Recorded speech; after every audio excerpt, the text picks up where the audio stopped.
네, 반갑습니다. 오늘 이제 할 부분을 읽어보겠습니다. 만약 부처를 찾고자 한다면 반드시 견성해야 하니 견성이 곧 부처다.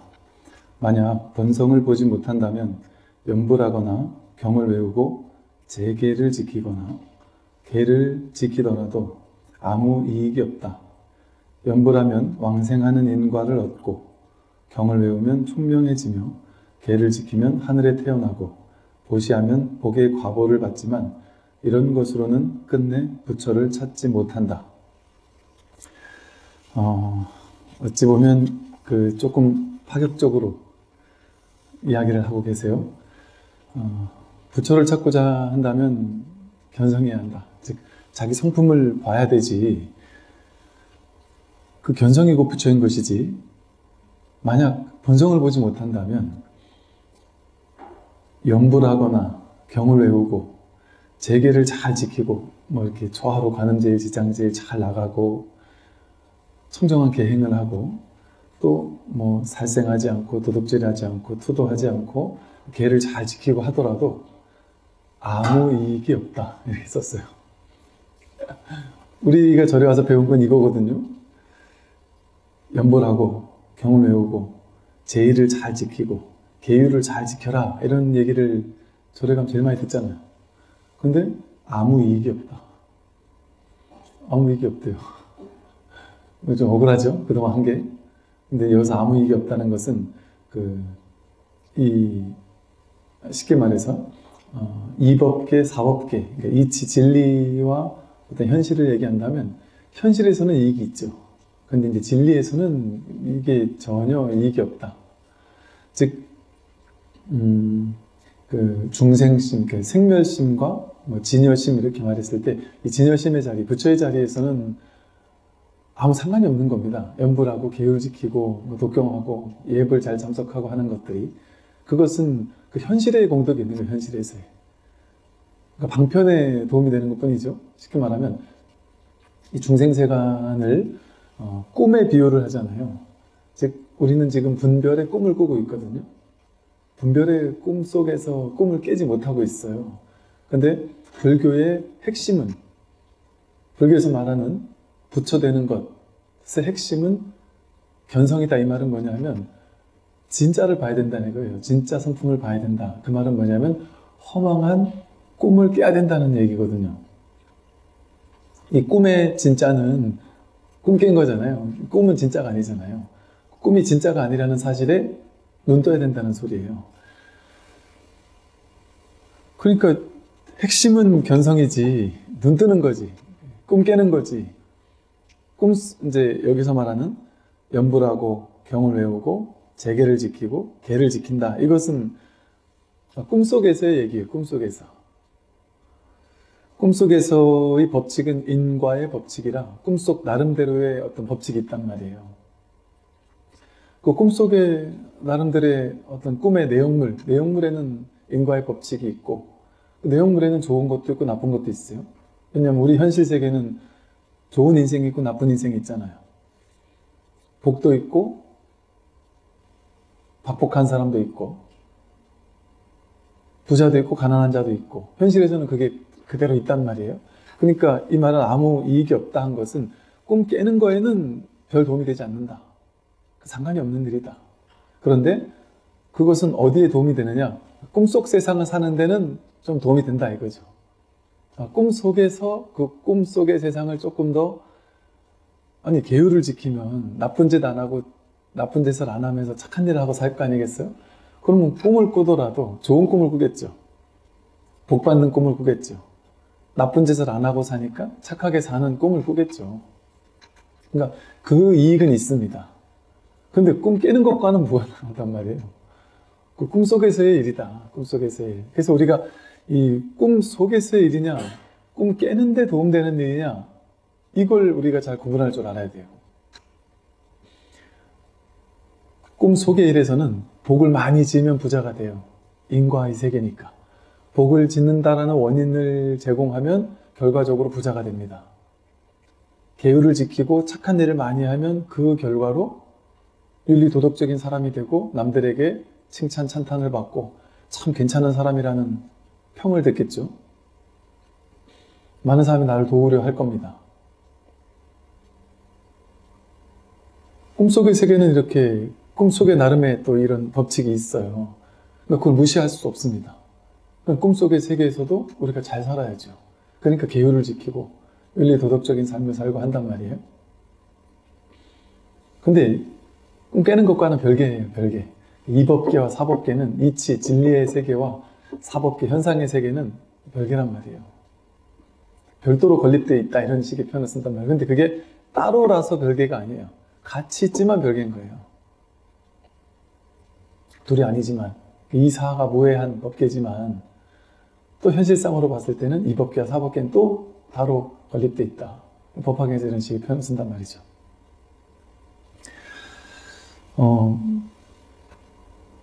꿈 깨는 데는 연불하는 게 도우면 여기서 말하기에는 이 달마 스님의 표현에 의하면 아무 이익이 없습니다. 근데 제가 봤을 때는 뭐 이익이 없다라고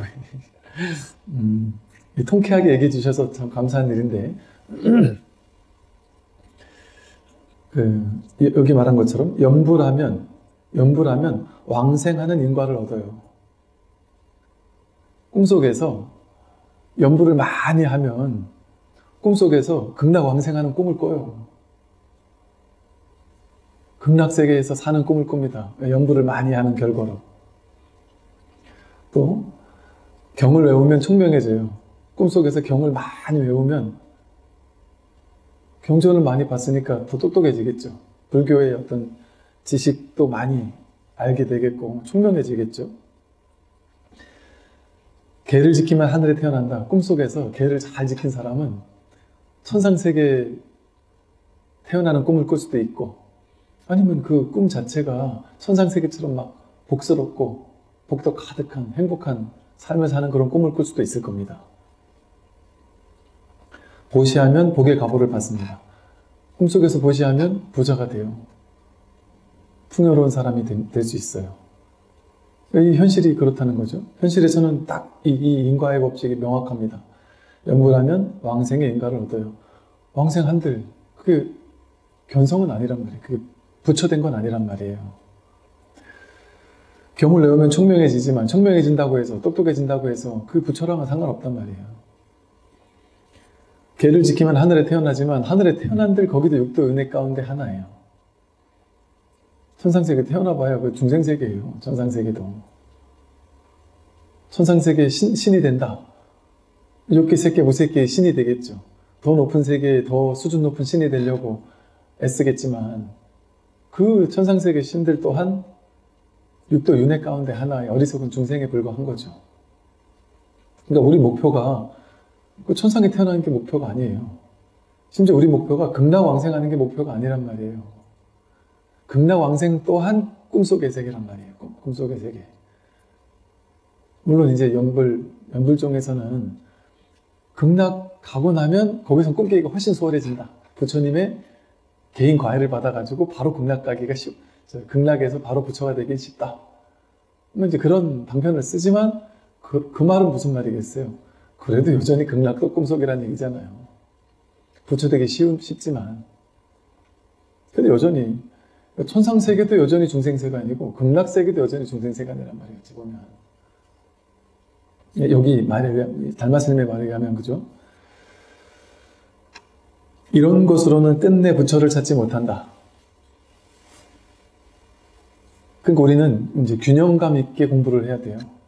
현실 세계에서도 왜냐하면 이 수행해서 깨닫는 데 있어서 현실 세간에 복이 없으면 내가 제복이 없어서 태어나는 때마다 찌질이도 가난하게 태어나고 인복이 없어서 주변에 나를 돕는 사람이 아무도 없고 몸도 건강하지 못하고 건강복도 없고 오래 사는 복도 없고 또 가난한 나라에 태어나고 아니면 그 지혜가 없는 나라에 태어나고 부처님 법을 만날 수 없는 곳에 태어나고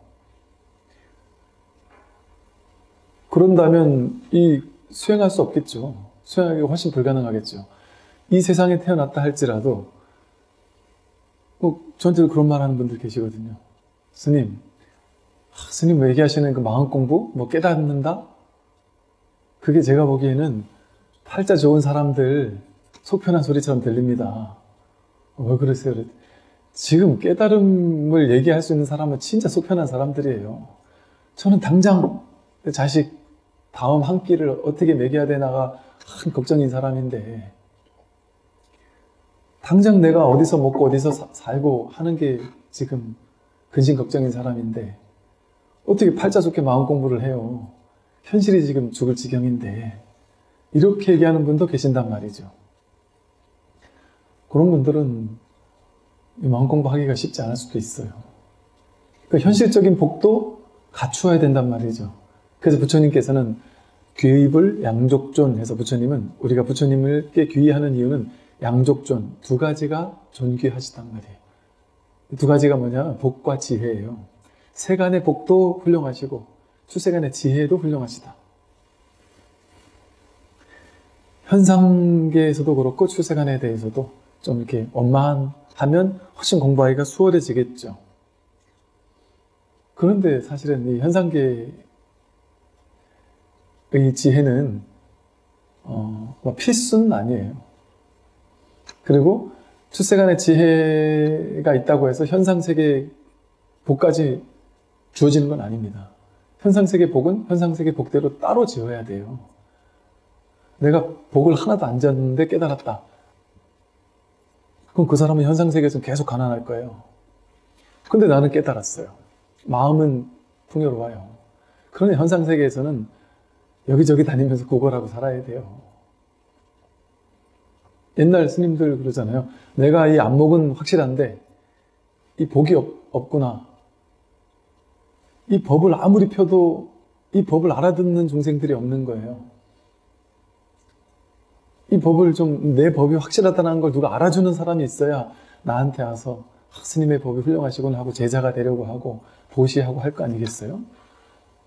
근데 안목이 투철한 스님인데도 불구하고, 이 법에 대해서는 안목이 투철한 분인데도 불구하고 세간의 복이 부족하신 분들도 있을 수 있어요. 당연히.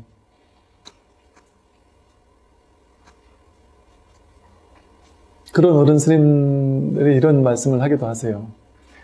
야, 나는 이 세간복은 없는갑다.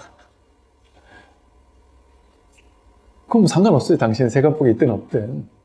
그냥 인연 맺은 최소한의 사람들과 함께 공부하다 가는 걸로 충분해요. 그러니까 그분한테는 세간복이 없는 게 문제가 되지 않는 것 뿐이지. 뭐 출세간의 깨달음이 없어도, 아니 뭐 빌 게이츠처럼 전 세계 최고의 갑부가 될 수 있잖아요. 그럼 전 세계 최고가는 갑부라고 해서 지혜까지 있지는 않단 말이죠. 이 출세간의 지혜까지 갖추었느냐? 그건 아니란 말이죠. 꿈속에서 부자죠. 꿈속에서. 그래서 이제 가장 좋은 것은 이 두 가지 같이 부족하는 게 좋죠. 그러니까 현실에서도 여기서 말하는 것처럼 계율도 지키고 착하게 윤리 도덕적인 삶을 살아야죠. 또 연불해서 좋은 인과를 얻는 거죠. 쉽게 해서 연불해서 극락왕생한다는 거는 좀 쉽게 말하면 부처님을 연불이라는 게 뭐예요? 부처님을 늘 염한다. 내 마음 가운데 늘 이 연불은 사실은 연불, 연법, 염승, 그것도 그 10가지를 염하라 이런 말이 축소돼서 나중에 이제 연불이 된 거거든요. 즉 내 마음 속에 늘 부처님을 늘 마음에 담고 있는다는 거예요. 늘 법을, 늘 이 청정한 승가를, 이 공부에 대한 마음이 늘 잊지 않고 있는다는 거예요. 이게 어찌면 하나의 발심과도 같아요. 항상 분별과 세간에만 마음이 꽂혀 있다가 이제 문득 연불을 한다 이 소리는 늘 이 출세간의 법, 부처님의 가르침, 여기에 내가 늘 잊지 않는다 이 말이거든요. 그렇게 부처님의 가르침에 막 이렇게 열심히 하면 그게 인과로 어떤 인과가 나겠어요? 극락왕생한다 이 소리는 뭐겠어요? 당연히 부처님 가르침에 그렇게 마음을 두고 뜻을 둔 사람은 어떤 결과가 일어나겠어요? 인과로서 불교 공부하기 좋은 조건에 처하게 되겠죠. 당연히 주변의 좋은 도반을 만나고 늘 부처님을 생각하고 가르침을 생각하고 진리를 생각하니까 내가 만나는 사람도 늘 부처님을 생각하고 가르침을 생각하고 진리를 생각하는 사람들을 만나게 되겠죠. 거기가 극락왕생, 극락정토예요. 내가 늘 싸우고 사기치고 이런 것만 관심이 있으면 내 주변의 도반들이, 친구들이 전부 다 도둑놈 속을 해서 만나는 친구들이 다 사기치는 사람들을 만나겠죠, 평생. 그 중에 누가 더 사기 잘 치나 하고 그러면서 그 친구들과 만나서 맨날 그런 얘기 하겠죠, 그죠? 돈에 꽂혀 있는 사람들은, 그 염돈 하는 사람들은 맨날 늘 돈 하겠죠. 그럼 늘 돈 하는 사람만 만나서 어떻게 하면 투자를 할 수 있냐, 투자 정보를 교환하고 무슨 경제 정보를 교환하고 그런 사람들과 모이니까 그 사람 어떤 결과를 얻겠어요? 돈이 많이, 어지간하면 돈을 많이 버는 과보를 얻겠죠. 불교도 마찬가지예요. 염불하면 왕생하는 인간을 얻는다는 건 부처님을 항상 염하면 불교 공부하기 좋은 조건, 그게 극락세계예요. 부처님이 딱 개인 과외시켜주고 그곳에는 다 극락 깨닫고자 하는 중생들이 가득 모여있단 말이에요. 그리고 바른 스승이 있다는 거죠. 그게 공부처가 바로 극락세계인 거예요, 공부처가. 내가 이 공부처와 인연을 맺고 있다. 그러면 나는 죽고 나서 다음 생에 극락왕생 하겠다. 그거 아니라니까요. 지금 여기가 극락세계예요. 자기가 늘 마음속에 염불, 염법, 염승을 하고 있다. 염계에서 계율을 잘 지키는 것, 염시, 항상 보시하는 것, 여러 가지가 있어요. 늘 부처님 가르침을 내가 다 마음에 담고 있으면 그 사람이 있는 곳이 바로 극락세계예요. 그게 육조단경에서 육조 스님의 가르침이잖아요. 육조 스님 이전에는 염불해서 극락왕생한다 하면 죽고 나서 서방 정토에 간다 이렇게 배웠는데 육조 스님은 뭐라 그랬어요? 죽고 나서 그 서방으로 가는 게 아니다. 서방이 따로 있는 게 아니다. 동방, 서방, 남방, 북방 어디 그런 게 따로 있느냐. 그냥 지금 여기일 뿐이다. 항상 불교 경전의 낙처는 지금 여기를 가리켜요.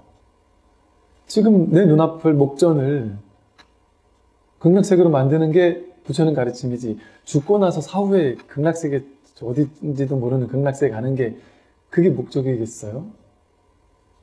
그런데 처음에 방편으로 그렇게 얘기한단 말이에요. 왜? 중생들은 지금 여기가 극락세계로, 여기를 극락세계로 바꿔야 된다 이런 얘기는 안 좋아해요. 쉬운 거 좋아한단 말이에요. 쉬운 거. 이행도라 그러잖아요. 쉽게 행할 수 있는. 지금은 극락이 아니지, 지금 깨달아서 부처되라 이런 얘기 안 좋아한단 말이에요. 옛날 사람들은, 근기 낮은 사람들은. 지금 열심히 복 짓고 관세음보살, 나무아미타불 죽기 전에 10번만 염해도 극락세계 왕생할 수 있다. 얼마나 쉬워요. 이런 얘기를 좋아했단 말이에요. 그러니까 낙처를 바로 알려줘서 눈앞이 극락이란 소리다. 그렇게 얘기하면 싫었단 말이죠. 그러니까 방편으로 염불 하면 극락 갑니다. 이렇게 얘기했단 말이에요. 근데 그걸 방편인 줄 알아야 돼요.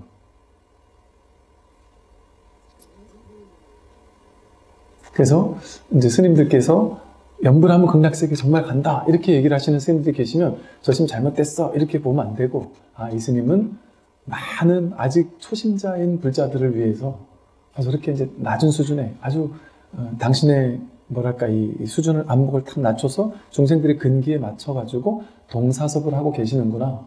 저런 방편을 쓰고 계시는구나. 그렇게 생각하면 된단 말이에요. 그 찬탄해 드리면 된단 말이죠. 찬탄할 일이죠. 낮은 어떤 의식 수준을 가지고 있는 사람들이 엄청 많잖아요. 그분들을 구제할 그 방편이 필요해요. 그런 방편도 필요해요. 그러니까 내가 공부를 많이 했다고 해서, 내가 높은 수준의 방편을 탁 쓴다고 해서 그렇지 않은 사람들, 기복불교 하는 사람들 욕할 필요 없단 말이에요. 찬탄을 해도 모자랄 판에 욕을 해서 되겠느냐 말이죠. 왜냐면 우리도 초, 중, 고등학교, 대학교, 대학원 가듯이 모든 방편이 다 필요해요. 모든 방편이 다 필요합니다. 그래서 마음속에서 낮은 방편을 쓴다고 얕잡아 보는 마음을 가진다면 그 사람이 남들을 얕잡아 본다는 건 본인이 아직 그 수준밖에 안 됐다는 소리거든요. 기복적인 기도를 하고 있는 그 사람이 기도를 하고 있는 그 마음이 부처예요, 그대로. 옛날에 할머니들이 자식, 손자 잘 되라고 그 먼 산 골대기까지 그 무거운 쌀을 들고 올라가서 간절하게 기도하는 그 할머님들의 모습을 보면 옛날에는 이분이 제대로 된 법을 만나야 되는데 이래 생각됐다면 이제는 감동스러워요. 눈물이 나고 정말 뭐랄까 이 단순한 신심 그 나름 아름답단 말이에요. 그래서 공부인들은 항상 이렇게 옳다 그르다 이럴 수가 없어요. 이 견성이라는 거는 자기 성품을 확인하고 보면 일체가 완전히 평등하다라는 게 확 증명이 되는 거거든요. 깨닫지 못한 사람과 깨달은 사람이 둘이 아니거나 완전히 평등하구나. 부처님과 내가 정말 똑같구나. 깨달으나 깨닫지 못하나 똑같구나. 그래서 한편으로는 이거 굳이 깨닫게 해줘야 되나? 깨달으나 안 깨달으나 똑같이 부처인데 이런 마음도 든단 말이에요. 부처님처럼. 그 정도로 평등하단 말이에요. 그 정도로 우리는 안심해도 된다니까요. 깨달아도 안 깨달아도 똑같아요. 사실은. 불이법이에요. 평등해요. 삶의 내용물은 다 다르지만 내용물하고는 상관없다니까요. 이거는. 스크린에 그 전쟁 영화도 나오고 배신하는 영화도 나오고 로맨틱한 영화도 나오고 따뜻한 사랑의 영화도 나오고 아주 악몽과도 같은 영화도 나오고 막 사람 죽이는 영화도 나오고 다 나와서 영화의 내용을 쫓아가면 우리는 막 울다가 웃다가 좋아했다 나빠했다 좋은 영화다 나쁜 영화다 막 따라가잖아요. 근데 전쟁 영화가 나온들 폭탄이 터진들 이 스크린에게 문제가 있냔 말이에요. 이 바탕 그 모든 삶의 내용을 비추고 있는 근간이 되고 바탕이 되는 이 토대가 되는 이 스크린에 그 영화의 내용이 무슨 문제가 되냔 말이에요. 전혀 오염되지 않고 물들지 않는단 말이에요. 우리의 본성은 삶의 내용에 전혀 물들지 않아요. 내가 천하의 어리석은 바보여도 똑같은 부처예요. 천재적인 인류를 구원한 발명가라 할지라도 똑같단 말이에요. 그 두 사람이. 이 본성 자리에서는 다를 게 없어요. 이제 그러나 약간 이 현상과 출세가는 엄연히 달라요. 그래서 이 현상 세계를 무시해도 안 되고 현상 세계는 현상 세계대로 복 짓고 착한 일도 해야 돼요. 현상 세계는 내가 착한 일을 해야 내가 복을 받으니까. 그러니까 현상 세계에서 지킬 건 또 지켜야 된다는 거죠. 그러니까 여기서는 이 달마스님이 이게 나쁘다는 얘기가 아니에요. 이건 이거대로 지켜야 되는데 중요한 건 이것으로는 끝내 부처를 찾지 못한다. 이 사실을 알고 그걸 해야 된다는 거예요. 하더라도. 그건 꿈속에서 꿈의 내용물을 바꾸는 거예요. 야, 내가 이번에 좀 더 좋은 영화를 찍어봐야지. 내 인생을 좀 더 행복하게 바꿔봐야지. 내가 부자가 돼야지. 좋은 집을 사야지. 내 자식이 좀 잘 됐으면 좋겠어. 이거 다 내용물이잖아요. 스토리잖아요. 스토리. 영화 스토리. 그 스토리를 좋게 바꾸려면 그런 거 다 해야죠. 근데 이 선의 낙천은 그 현실이 아니란 말이에요. 꿈의 내용물이 아니란 말이에요. 꿈에서 깨어나는 거지. 나의 본성이 이 영화의 내용이 아니라 이 스크린이라는 바탕이었구나. 텅 빈. 그게 나의 진짜구나. 여기에 눈 뜨는 거예요. 그러다 보니까 이 현실 세계의 복 짓는 거, 연불하는 거, 독경하는 거, 경전 외우고 계율 지켜서 착하게 사는 거 그게 나쁜 건 아니나 그게 현실에서 좋은 것이긴 하지만 깨달음과는 상관없다. 상관없다. 깨달음과는. 근데 또 어떻게 보면 상관이 완전히 없진 않아요. 왜냐하면 윤리 도덕적인 삶을 살고 계율을 지키면 마음에 찜찜한 게 없잖아요. 내가 마음에 죄의식이 막 있으면 어때요? 죄를 많이 져가지고 죄의식이 막 있는 사람이 마음 공부할 수 있겠습니까? 마음 공부하려고 이렇게 딱 법문을 들으려고 해도 내가 어제 잘못한 것 때문에, 옛날에 내가 사고 친 것 때문에, 내가 누군가한테 못되게 한 것 때문에 마음이 늘 찜찜하단 말이에요. 마음이 묶여 있어요. 그 죄의식이 사로잡혀 있어요. 그럼 거리낌이 있단 말이에요. 마음에. 이렇게 마음에 거리낌이 있으면 공부에 방해가 돼요. 근데 마음에 난 그래도 참 인생 양심껏 살았어. 나는 그렇게 나쁜 짓 안 하고 살았고, 남들 내가 할 수 있는 만큼 조금이나마 도우며 살았고, 남들에게 피해주고 살진 않았어. 내가 나의 이익 때문에 누군가를 막 짓밟고 일어나거나 이러지 않았어. 난 그래도 양심껏 살았어. 물론 사람은 아상, 에고가 있다 보니까 완벽하게 양심껏은 못 살아요. 개 중에 자기 이익, 자기 욕심은 챙겨요. 그것조차 그게 안 보이는 사람이 없거든요. 자기 내면에 좀 거칠고, 좀 추저분하고, 좀 자기 욕심 챙기고 하는 마음을 남들은 못 봐도 나는 보거든요. 근데 그런 것 가지고 다 우리가 죄의식까지라는 얘기는 아니에요. 그거 인정해야 돼요. 어느 정도의 욕심 있을 수 있습니다, 당연히. 자기 마음 안에 있는 어느 정도에 있는 탐심, 욕심 인정해줘야 돼요. 있을 수 있어요. 그러나 그 욕심을 챙기더라도 과하지 않도록, 또 누군가에게 피해주지 않는 선에서 그 욕심을 적당히 챙겨야 되는 거죠. 그걸 깔끔해야지, 내가 욕심이 하나도 없어야지만 나는 훌륭한 불자야, 훌륭한 사람이야. 그 기준을 세워놓게 되면 자꾸 찜찜하고 공부에 오히려 방해가 돼요. 그런 죄의식이 생기면. 그러니까 선에 대해서도 너무 이렇게 막 집착을 하게 되면 그게 나에게 방해가 된단 말이에요. 그래서 불교에서는 어제 제가 도노입도 의문론에도 그게 나오잖아요. 머물지 않아야 된다. 무주법이다. 이 공부를 하려면 머물지 않는 마음이 도노 견성이다 그랬는데, 뭐가 머물지 않는 마음이냐? 선에도 머물지 않고 악에도 머물지 않아야 된다 그랬어요. 나쁜 거에만 머물지 않아야 되는 게 아니라 좋은 거에도 머물 필요가 없어요. 양변이 과도하게 치우칠 필요가 없단 말이죠. 너무 막 윤리 도덕적인 가치관을 너무 막 강하게 해놓고 거기에 나를 껴맞추려고 막 굳이 그럴 필요도 없단 말이에요. 모두가 다 똑같지 않을까요? 똑같지 않을까요?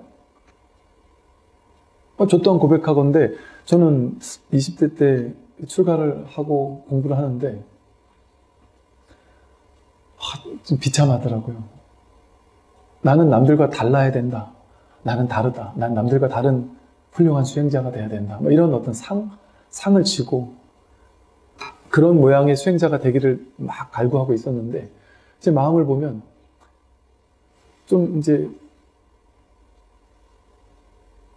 이건 아닌데 싶은 사람들을 너무 막 막무가내고 이런 사람들을 보면 막 싫은 마음 들고, 저 사람은 내가 구제를 못 해주겠다 싶기도 하고, 또 성품도 좋고 열심히기도 하고 이런 분을 보면 더 어떻게든 법문도 해드리고 싶고, 이렇게 차별되는 마음이 생기더란 말이죠. 그런 걸 보면서 야, 나는 진짜 수행자가 아니구나, 아직 멀었구나 하면서 자괴감 같은 게 느껴지고요. 또 절에 있어도 기도하고 큰 행사 하나 하고 이러면은 은사 스님께서 이렇게 대중공양 이래가지고 이렇게 큰 보시가 들어오고 이러면은 이렇게 쭉 나눠가지고 스님에서부터 공양조 보살님에 이르기까지 다 봉투를 만들어서 이렇게 대중보시를 이렇게 종종 큰 행사 있을 때마다 한 번씩 나눴단 말이에요. 이렇게 봉투를 딱 받고 나면 기분 좋단 말이에요. 기쁘단 말이에요. 그러면서 스스로 그 당시는 어떻게 했냐면, 이렇게 돈을 받고 기분을 좋은 걸 보고 난 아직 모르는 사람이구나, 그렇게 생각했단 말이에요. 인정을 할 줄은 몰랐어요. 어느 날 은사 스님께서 어떤 신도님이 오셔가지고 이렇게 이야기하시다 상담을 하시고서는, 큰 스님 저 좋은 일 하는데 조금이나마 보태주세요 하고 이렇게 두툼한 봉투를 이렇게 드렸어요.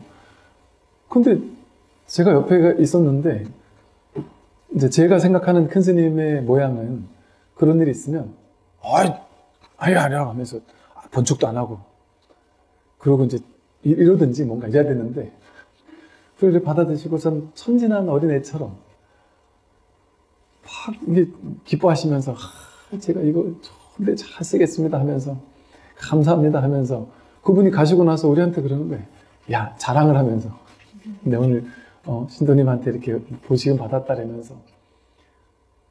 그러면서 야, 이걸로 뭐 어떻게 하면서 우리한테 뭐 이것저것 물어보시고 지금 대답 잘하면 용돈도 주시고 그러면서 당신이 그러시는 거예요.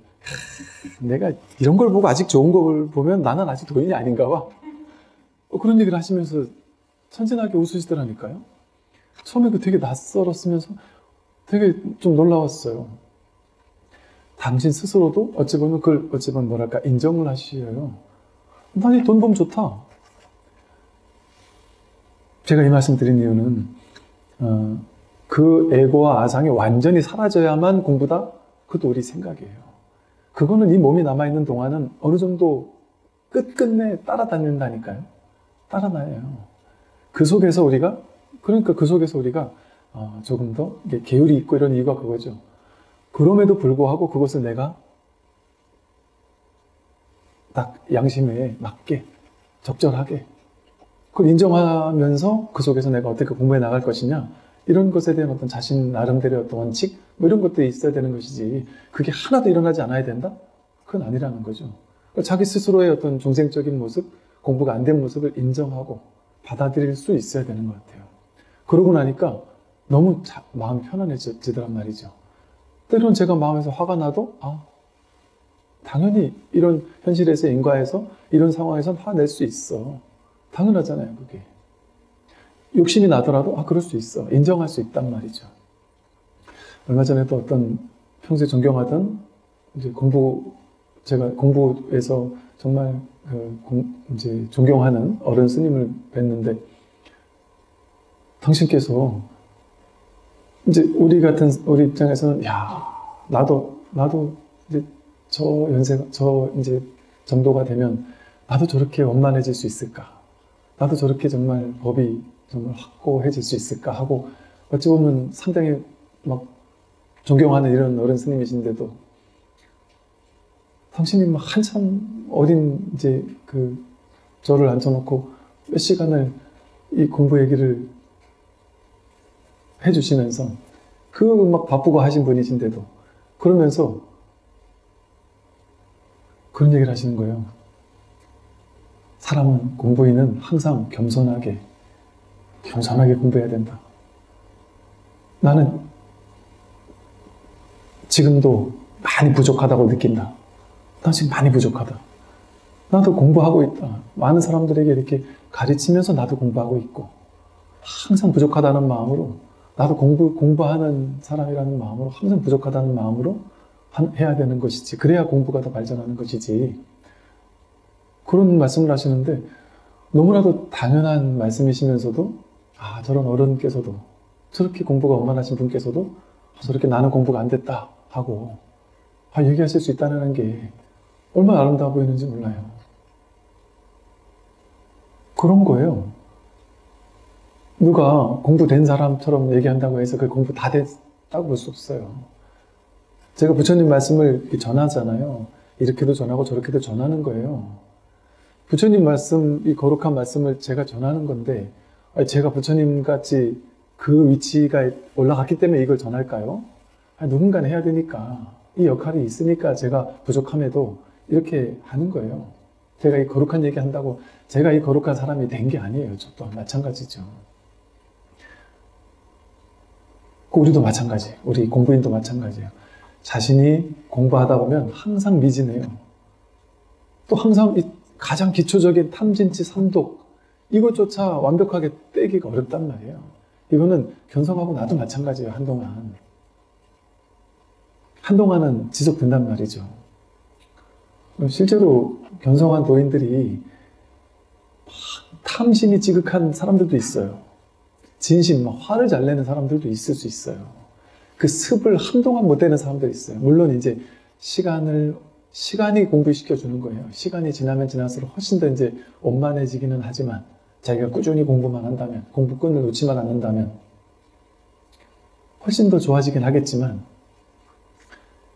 그야말로 수미산을 넘는 업장이라는 말이 그래서 있는 거겠어요. 그러나 그런 걸 볼 때도 본인이 그 미진함을 느끼고 본인이 그것을 본다면 그걸 인정하고 거기에 좌절감 느낄 필요는 없단 말이죠. 당연한 것이구나. 당연한 거예요. 내가 공부하면 이래야 돼야 된다 하는 상, 그걸 내려놔야 돼요. 나는 공부하면 화가 하나도 안 일어나야 돼. 욕심이 하나도 없어야 돼. 아니면 몸도 건강해야 되고, 남들에게 욕도 먹으면 안 되고, 주변 상황도 항상 깔끔해야 되고, 문제없는 인생이 벌어져야 돼. 그보다 허망한 착각이에요. 자기 상이에요. 깨달음에 대한 상. 부처님도 그러지 않았잖아요. 어떤 분이 이제 이 자리를 확인하고 정말 너무나도 깔끔해지고 원만해져서 너무 좋은 거예요. 그런데도 불구하고 살다 보면 자꾸 부족하고 미진함이 자꾸 있는 걸 보고서는 내가 공부가 잘못됐나? 이 공부가 뭔가 뭐 부족한 게 있는가? 싶어서 그러셨길래 부처님 말씀을 해드렸어요. 부처님도 이러이러한 일이 있었고 이러한 일이 있었다. 본인은 본인의 현실적으로 세상에 나가면 현실적으로 본인의 사회적인 위치에서는 남들이 나를 무시하기도 하고 막 온갖 일들이 벌어진단 말이죠. 그러니까 이 공부한 도인이 어찌 공부한 사람인데 어떻게 이럴 수가 있지 하고 본인 스스로 이제 막 답답했던 거예요. 부처님도 그러셨다. 부처님께 모함하는 사람도 있었고 부처님을 쫓아다니면서 돌을 던지면서 욕하는 사람도 있었고 심지어는 어떤 여인 배에다가 표주박을 짊어지게 해가지고 부처님 애를 뱉다고 하면서 얘기를 하는 외도들이 시킨 그런 일도 있었고 부처님을 죽이려고 자객을 보낸 사람조차 있었고 온갖 부처님 일생을 보면 정말 너무나도 괴로운 일들이 많으셨다. 그게 바로 부처님이다. 공부하면 삶이 뭔가 깔끔해야 되게 정리돼야 되고 괴로움이 하나도 없어야 된다? 그럼 공부에 대한 자기의 상이에요. 내면이 세계니까 내 내면이 평화로우면 내 주변에도 아무런 괴로운 일이 없겠지. 그렇지 않단 말이에요. 자기 업이라는 것은 여전히 남아있기 때문에 그 업을 받는단 말이에요. 앙굴리마라가 살인마였잖아요. 근데 깨달음을 얻었어요. 아라한가를 증득했으면 뭐해요? 탁발하러 나갈 때마다 그 사람이 우리 가족 중에 누군가를 죽였으니까 사람들은 그 사람을 보고 돌을 던지고 막 때리고 구타하고 맨날 탁발하러 나갔다면 의도 터져가지고 돌아왔단 말이에요. 아라한가를 증득했어도 업에 받아야 될 업의 값은 받는단 말이에요. 근데 오히려 아라한가는 어때요?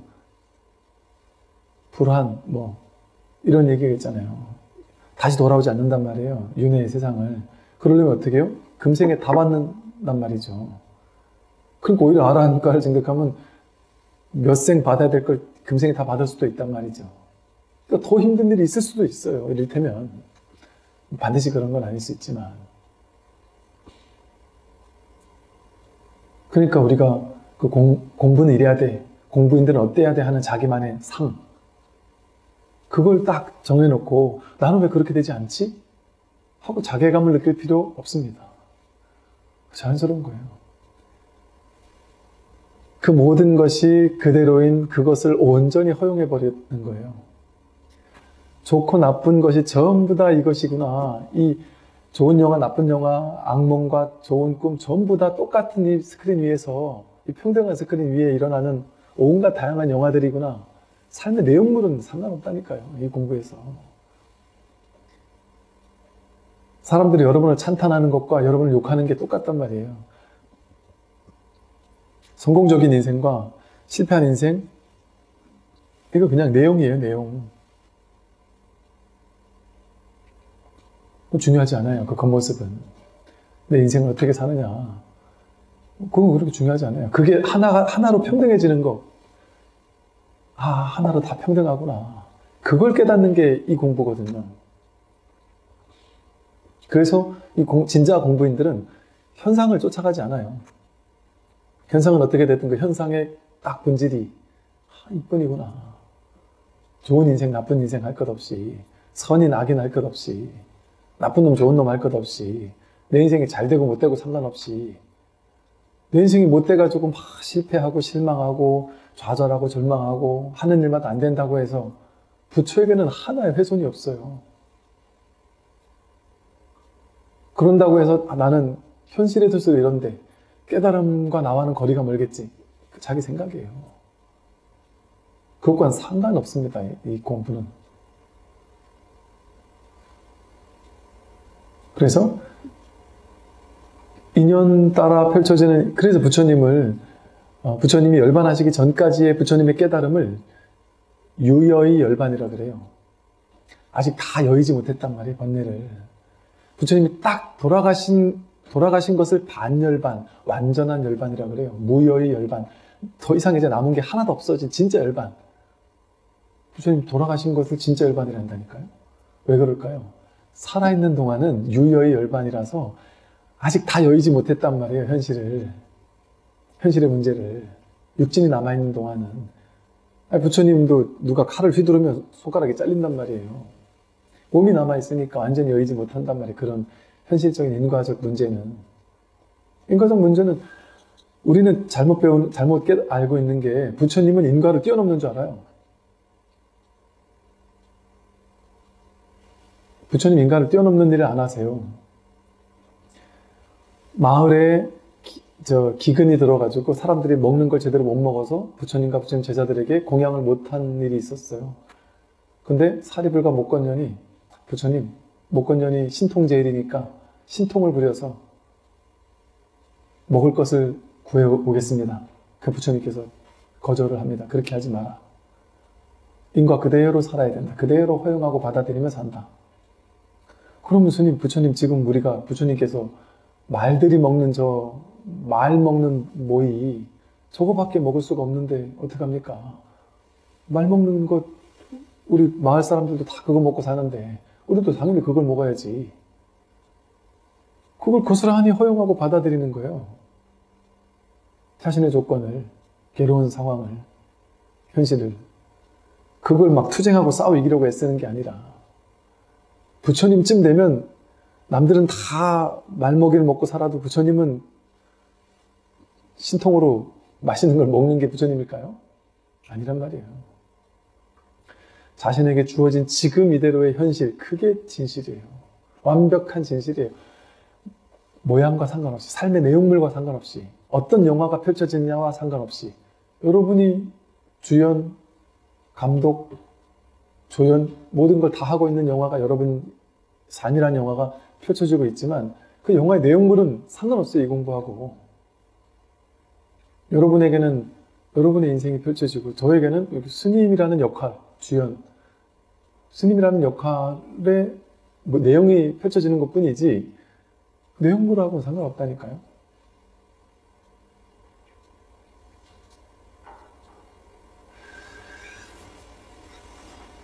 그렇기 때문에 이 꿈에서 깨어나는 공부는